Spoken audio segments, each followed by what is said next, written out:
Hi అండి, welcome to Telugu ఇంటి వంటలు. ఈరోజు నేను మటన్ ఫ్రై చేస్తున్నానండి. కావాల్సిన పదార్థాలు చూద్దాం రండి. మటన్లో కొంచెం ఉప్పు, కొంచెం పసుపు, కొంచెం కారం అన్నీ తగినంత వేసుకోవాలండి. మటన్కి సరిపడా వేసేసుకొని అది బాగా కలిపేసి ఇట్లాగా మనం ముక్కలకంతా పట్టేటట్టు కలుపుకోవాలండి.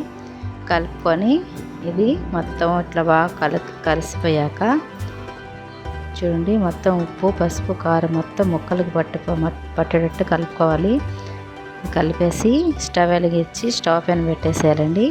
మూత పెట్టేస్తే దీంట్లో ఉన్న వాటర్ అంతా మొత్తం చూడండి, ఇట్లా వాటర్ అంతా అయిపోయింది. దీంట్లో మనం ఒక్క చుక్క కూడా వాటర్ పోయలేదు కదండి. ఇది మొత్తం ముక్కలన్నీ ఉడికిపోతాయి, మళ్ళీ వాటర్ కూడా మొత్తం లాగేస్తుంది. ఇది నీట్గా బాగా చూడండి ఎంత బాగా ఉడికిపోయిందో. మటన్ అంతా ఇట్లా ఉడికిపోయాక మటన్ తీసి పక్కన పెట్టుకొని స్టవ్ వెలిగించి బౌండ్లో పెట్టుకొని ఆయిల్ పోసి ఫస్ట్ 2 టీ స్పూన్లు అల్లం తెల్లగడ్డ పేస్ట్ వేసుకోవాలండి. ఈ అల్లం తెల్లగడ్డ పేస్టు బాగా దోరగా వేయించుకోవాలి.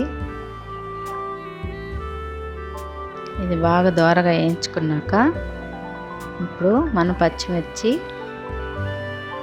ఎర్రగడ్డ ముక్కలు వేసి ఇవి కూడా బాగా దోరగా వేయించుకోవాలి. మటన్ ఫ్రై ఇట్లా చేస్తే చాలా టేస్ట్గా బాగుంటుందండి. ఇట్లా ఇప్పుడు మనం దోరగా వేయించేసి ఇది లైట్గా బ్రౌన్ కలర్ వచ్చినాక చూడండి, ఇట్లా బ్రౌన్ కలర్ వచ్చాక బాగా వేగిపోయాక మనము ఇందాకడ ఆవిరి పెట్టుకున్న ఈ మటన్ ముక్కలన్నీ వేసేసుకోవాలి. ఈ మటన్ ముక్కలన్నీ వేసేసి ఇంకా ఒక 2 నిమిషాలు దీంట్లోనే ఫ్రై చేయాలి. ఈ ఎర్రగడ్డ అల్లం తెల్లగడ్డ పేస్ట్లో మొత్తం కలిపి ఇది బాగా ఫ్రై లాగా చేసేసేయాలండి. మొత్తం కలిపి ఇట్లా మటన్ ఫ్రై చేసుకొని దీంట్లోకి మనం రసమైనా లేదంటే పప్పులుసైనా చేసుకుంటే చాలా టేస్టీగా ఉంటుందండి. బాగా తింటారు. ఒక 2 నిమిషాలు మూత పెట్టేసి చూడండి, ఇప్పుడు మటన్ బాగా ఫ్రై అయిపోయింది. చూసారు కదా, బాగా ఫ్రై అయిపోయిందండి. మనం తక్కువ మసాలాలతో ఇట్లా చేసుకోవడం వల్ల ఏంటంటే మనకు బాగా జీర్ణం అవ్వద్ది.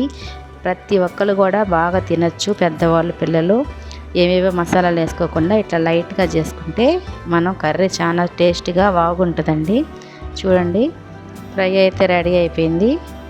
మటన్ అంతా బాగా ఇందాక మనం ఆవిరి పెట్టినప్పుడే బాగా ఉడికిపోయింది. ఇప్పుడు మనం ఒక 5 నిమిషాల నుంచి బాగా ఫ్రై చేస్తున్నాం కాబట్టి ఇంకా బాగా ఫ్రై అయిపోయింది. మా ఛానల్ని సబ్స్క్రైబ్ చేసుకోండి, లైక్ చేయండి, షేర్ చేయండి. మటన్ ఫ్రై అయితే రెడీ అయిపోయింది.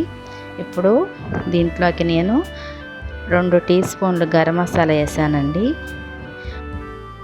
మటన్ మసాలా ప్యాకెట్ తీసుకొని దాంట్లో సగం మాత్రం వేసానండి. అది 2 వేసేసి ఇంకొక 2 నిమిషాలు బాగా అట్లా గంటితో అట్లా అనేస్తే మటన్ ఫ్రై అయితే రెడీ అయిపోయిందండి. చూడండి, టేస్టీ మటన్ ఫ్రై రెడీ అయిపోయిందండి.